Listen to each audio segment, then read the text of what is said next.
One of the most intriguing things about HTML5 is the addition of new elements that allow you to place new types of content directly into your pages without requiring plugins or additional programs. Now, the concept isn't new. For example, we've been placing images into our pages for years through the use of the image tag.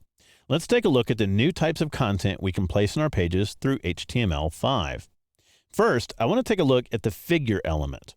Technically, you could list the figure element under sectioning content, but I want to discuss it here for what it allows us to do with illustrations or visual content.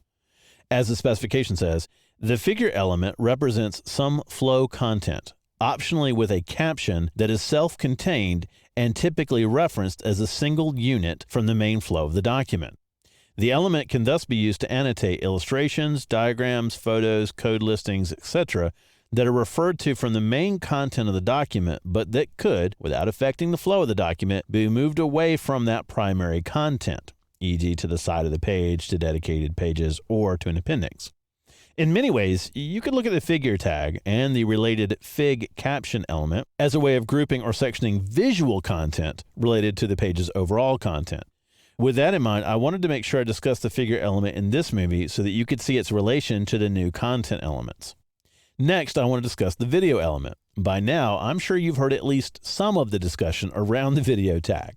The specification states that the video element is a media element whose media data is ostensibly video data, possibly with associated audio data. Pretty short definition for something so monumental, wouldn't you agree? Well, rest assured, the specification goes into a fair amount of detail regarding the video element and how to use it, some of which we'll cover a little bit later on. The audio element is a media element whose media data is ostensibly audio data. As with video, there are numerous events, attributes, and elements that help control the playback, source, and any responses to the audio stream's current state. Now, here's an element that you may have seen before, the embed tag. You might say to yourself, hey, that's not new. Well, it is, sort of. You see, the embed tag is one of the last remnants of the early days of the web, where browser manufacturers created new tags to add capabilities to their browsers. If they caught on, chances were they'd find their way into the HTML5 specifications. Hey, it worked for the image tag.